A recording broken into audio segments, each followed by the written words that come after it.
या बातमीचे प्रायोजक आहेत हॉटेल रोहित। ठाण्यातील एक धक्कादायक घटना समोर आली आहे। ठाण्यातील एक पत्नी एकटीच मॉर्निंग वॉकला गेल्याने संतप्त पतीने पत्नीच्या वडिलांना फोन करून पत्नी एकटी वॉकला गेल्यामुळे तिला तिहेरी तलाक देत असल्याचे सांगितले असून या प्रकरणी पत्नीने पतीच्या विरोधात मुस्लिम महिला कायदा कलम 4 प्रमाणे ट्रिपल तलाकच्या कायद्याखाली गुन्हा दाखल केला आहे। सध्या या प्रकरणी पोलीस गुन्हा नोंदवून पतीला नोटीस पाठवत पुढील तपास सुरू केला आहे। महिला ही कौसा मुंब्रामध्ये राहणारी आहे। तिचं 27 जानेवारी 2024 रोजी लग्न झालं होतं। त्यापासून ती त्यांच्या मिस्टरांकडे कुर्ला येथे राहत होती, कुर्ला मुंबई येथे। ती आता प्रेग्नंट असल्यामुळे माहेरी कौसा मुंब्रा येथे आली होती। ते 10 तारखेला सकाळी मॉर्निंग वॉकला बाहेर गेली असताना 7:30-8च्या दरम्यान तिच्या मिस्टरांचा तिला फोन आला आणि कुठं आहे म्हणून विचारणा केली। तिने सांगितलं मी बाहेर मॉर्निंग वॉकला आलेली आहे आणि एकटीच आहे। एकटीच आहे सांगितल्यावर त्याला राग आला। तो बोलला मला आत्ताच्या आता तू कुर्ल्याला परत ये। परंतु ते बोलले मी या अवस्थेत कुर्ल्याला परत येऊ शकत नाही। त्याने फोन ठेवला आणि थोड्या वेळानंतर ती महिला पुन्हा आपल्या आई वडिलांच्या घरी परत आली। घरी आल्यानंतर परत तिच्या पतीचा तिला परत फोन आला आणि तिला सांगितलं की तू स्पीकर ऑन कर। मग तिने स्पीकर ऑन केला आणि परत त्याने विचारले की घरामध्ये कोण कोण आहे आता। मी बोलले की माझे आई वडील घरामध्ये आहे, मी आहे। ठीक आहे बोले स्पीकर ऑनच ठेव। आणि त्याने तिकडनं बोलायला सुरुवात केली।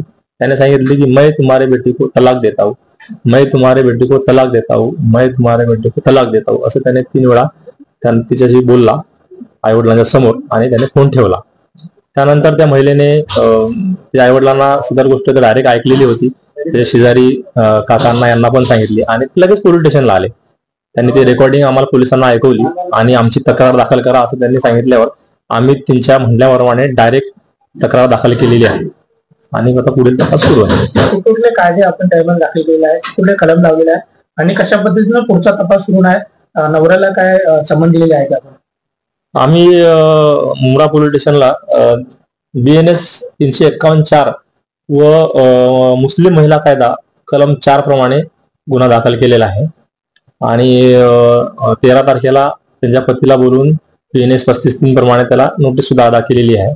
आता पुढील तपास सुरू आहे। आपल्या माध्यमातून त्या परिवाराला काय आव्हान असेल, जसं छोट्या गोष्टीने जे आव्हान जे भांडण करतात आपसमध्ये कशा पद्धतीने परिवारामध्ये राहावं, ही जी छोटी छोटी गोष्ट म्हणजे पोलीस स्टेशनला राहतं ते कसं राहावं त्याच्यामध्ये? प्रत्येकाचं जे वैयक्तिक बाब आहे। आपण परिवारामध्ये राहत असताना एकमेकांना सांभाळूनच राहायचं असते, एकमेकांना समजून राहायचं असते। परंतु आपल्यावर झालेला अन्याय हा पण सहन करायचा नसतो। त्या महिलेने केला नाही, त्याप्रमाणे आपल्याला अन्याय होत असेल तर त्याला वाचा फोडावी, त्याच्या विरोधात तक्रार दाखल करायलाच पाहिजे असं माझं म्हणणं आहे।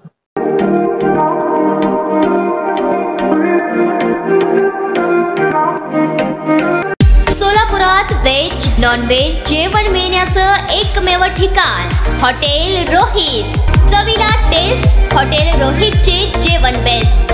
बर्थडे पार्टी, कार्यक्रम, विविध पार्टीचे ऑर्डर्स ही स्वीकारले जातील। ग्राहकांसाठी खास पार्सलची सोय। आमचा पत्ता हॉटेल रोहित, 7 रस्ता अपोजिट कारीगर पेट्रोल पंप, सोलापूर।